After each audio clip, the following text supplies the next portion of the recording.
What is good, guys? It's your boy Daring Man back in again with another review. And today, just excuse the background noises, man. Gotta make this video out right now, man, because I'm gonna be honest with you. I like making videos out at the worst time to make videos. I'm not gonna lie to you. Plus, it's just me, man. So please don't cry, Rapsody, man. Now that came out last Friday, man. And the worst part about it is, man, that I never even get her on my Spotify list, man, because she's such a great rapper. They don't even want to put the notification out when it comes out. And it's just kind of mean to her, not gonna lie. Now, last two albums from Rapsody, Eve and Layla's Wisdom, have been really good. Have been really good. Eve was a good album, was a solid album. I enjoyed it quite a lot. But Layla's Wisdom was the thematic freaking experience of what Rapsody has the ability to do. And Please Don't Cry, well, let's just say I think she got it again, man. I think she got it again. And let's talk about it, because there are a lot of tracks to talk about here. So let's get to the worst tracks out the way, because, again, let's get the negative out the way, and let's talk about that positive. So Stand Tall, I'm going to be honest with you, I understood the point of the track. I understood the importance of her going through what happened with her grandma and stuff, and going through a bunch of fucking cycles and shit, and she's trying to stand tall from it. I get the point of it. It was short. Production just wasn't feeling your boy, and the chorus was alright at best. I just wasn't feeling it. 3 AM featuring Erykah Badu. I really disliked this track. Like, genuinely disliked it. I understand she's trying to, do her own thing at 3 AM. Do her kind of like, her, do her demonic stuff at 3 AM. I mean, by demonics, I mean the drugs, the alcohol, the all the fucked up shit. It didn't feel right. It's not because of the message, though. I'm being honest with you. It has nothing to do with the message. I can enjoy these types of tracks, guys. It's just the reason why I didn't enjoy it. Erykah Badu's voice was so bad on this. I just really disliked the chorus. And I'll be honest with you, I feel like it was just overproduced a little bit. A little bit too much production going on. I couldn't really feel what Rapsody was rapping about. So I just didn't like it. Diary of a Mad Bitch featuring BB Borelli, I think. This track was the track that I low-key kind of really wanted it to be good.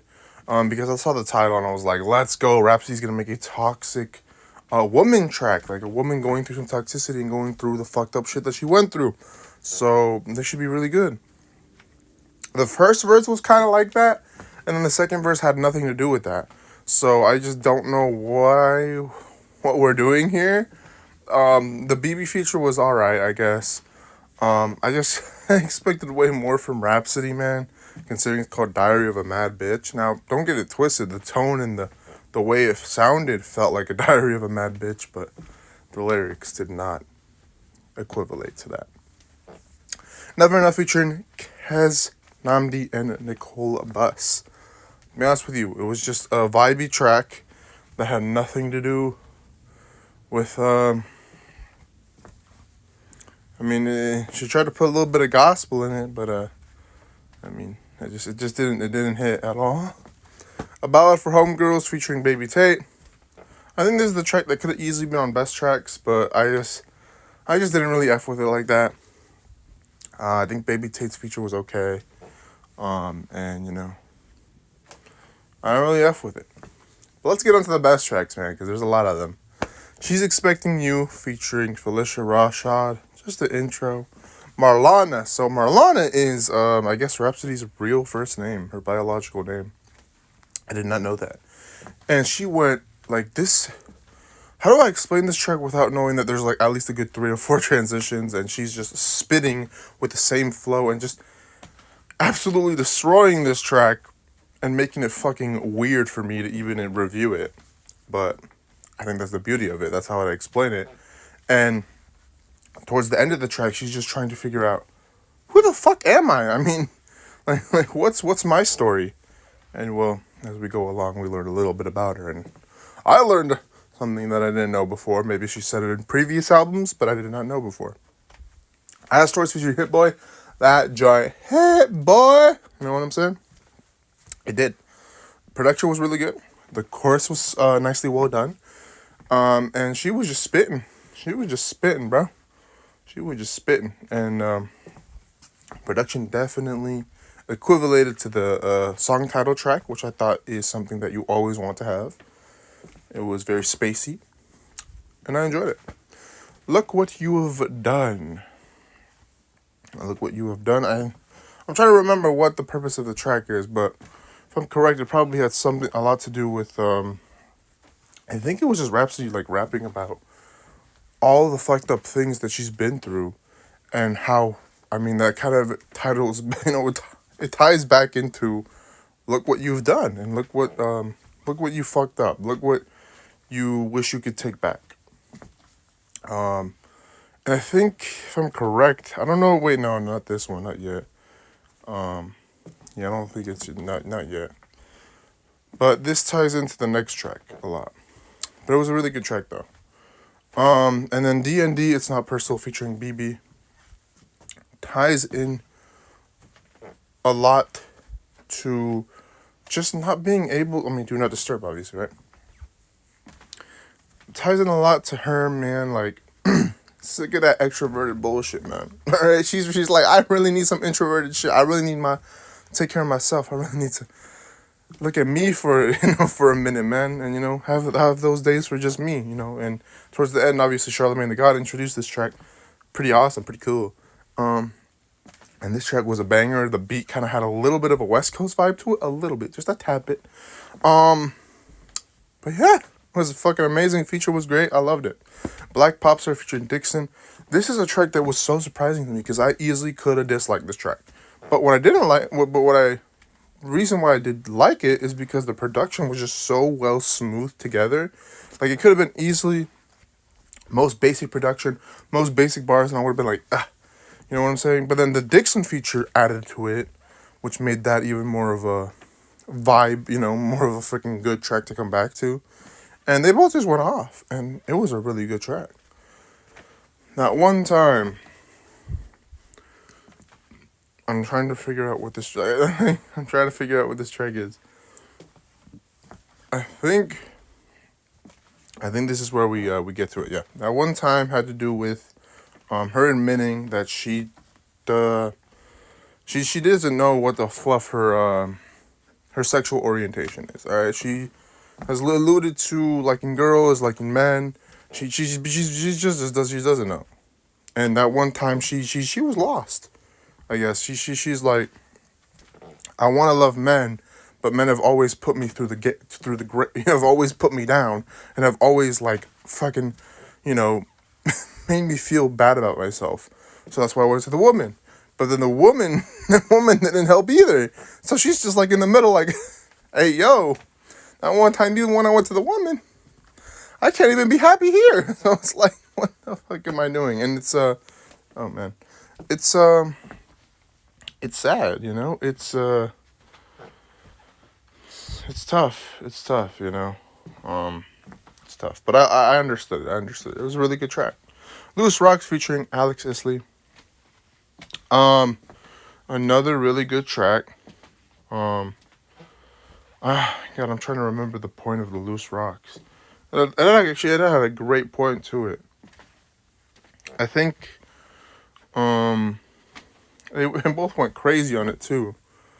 Had a good point to the story of her, like, I guess, understanding that these are all, like, all the bad stuff happening to her are kind of like loose rocks that are just like, they gotta get the hell out of there and they just gotta go. I forget, man. I'm really trying to get it. But she had a big point to it, and, tell me in the comments, I'm sorry. I did listen to it only one time, but I'm just trying to go off that one time. He shot me very, very explanatory, man. Told a story about one of the homegirls, actually. I don't know if it was her, but one of the homegirls getting shot up because of a fucked up relationship. And it was crazy. It was crazy. Production, really well done. Her storytelling, freaking nice. But yeah, it was enjoyable. And then somehow, I guess this is where I was a little bit like, what? Hold up. Like, I saw God's Light and I was like, All right. Wait, what? So I guess somehow she's still believing in God. She's still got the God's light. Her lyrics are a little shabby. I feel like there's more faith that she can definitely get. Not to be discluded with the track that we're gonna get downward with faith. But I was just shocked because it's like, bro, after everything that I'm hearing on this album, the last thing, and I'm just being honest with you, the last thing I expect for you is to talk about God. Well, I mean, you probably will talk about God, but if anything, I'd expect you to down on him. Now, I don't know if she's been, because some of these, hey, bro, I listened to the album once, and I know she took a lot from basketball bars, because that's Rhapsody's main thing. She killed it there. But God's Light, to me, the way she looked at it, she looked at, oh, man, I don't know if she took some samples off from Big Sean, listened to I Decided or something.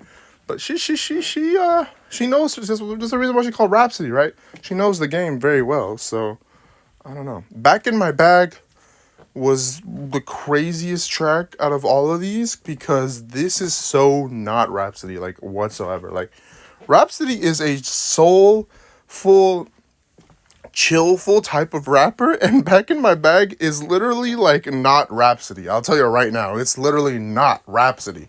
And she absolutely destroyed, kind of like the first track, with, oh wait, no, kind of like the, Marlana track. It's just not Rhapsody. And it's like, this is Rhapsody, a new Rhapsody, and a really fucking awesome Rhapsody that I think deserves some mainstream hits, you know what I'm saying? Because, not gonna lie to you, that right there was amazing. Nico's interlude featuring Nico Brim, pretty chill. Raw featuring Lil Wayne and Nico Brim. Lil Wayne had this weird, like, prison verse or phoned-in verse, but it sounded really good. Rhapsody killed it. Nico killed it. I loved it. Lonely Woman.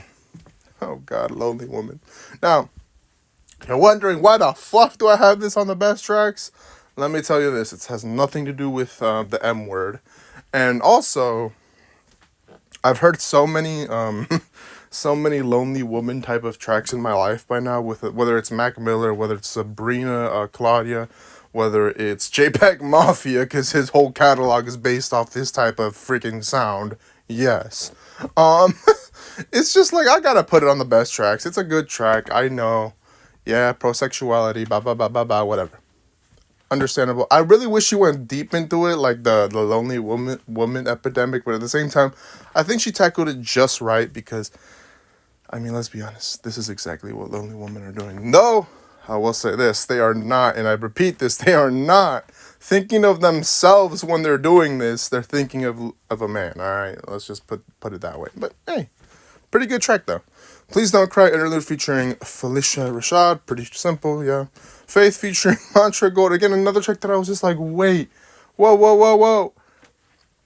I mean, you don't have to come to God. I'm saying, no offense, but it's like, yeah, I mean, no, you do have to come to God. I mean, we want you here. But it's just like, it just felt so odd for her to really have faith in God. Like, it's just like, through everything, like, you're really gonna come back? I mean, and maybe that's why it's called Please Don't Cry, for a guy that's, on his little spiritual, religious path himself. I mean, maybe I should have cried, because this is beautiful.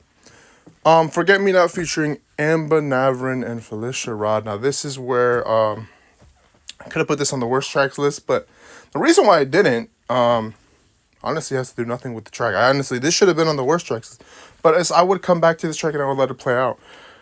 Specifically for a personal reason, and I'm just going to get a little personal here. I didn't know Rhapsody was a Jehovah's Witness. Maybe she alluded to it. Maybe she had a bar on it. I don't know, back in the day or something. I did listen to her whole catalog, so I probably should have known this. But I never knew she was a Jehovah's Witness. I mean, that's crazy, man. The only other person that I thought was a Jehovah's Witness was Charles Gambino, and he obviously became an atheist and all that.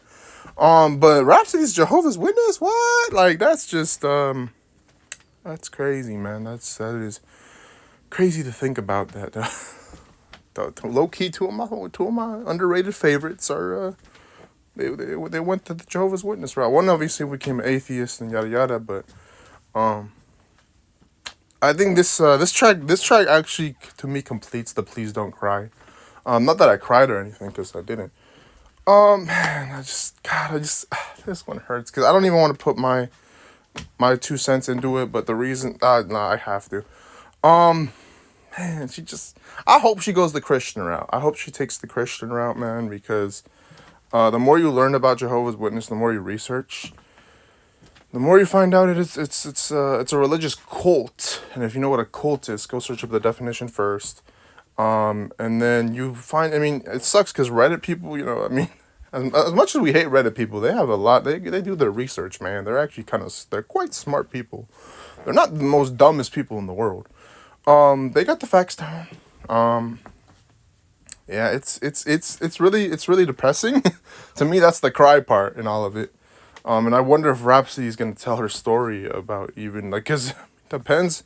Cause knowing the Rhapsody and Childish Gambino though, I mean I don't think they're legit Jehovah's Witness. I don't know. I mean one became an atheist, the other one is still trying to find your way back. I hope Rhapsody does find the Christian route though. I hope she doesn't completely lose her faith. I doubt it. She'll probably become an atheist. Who knows? Who cares, right?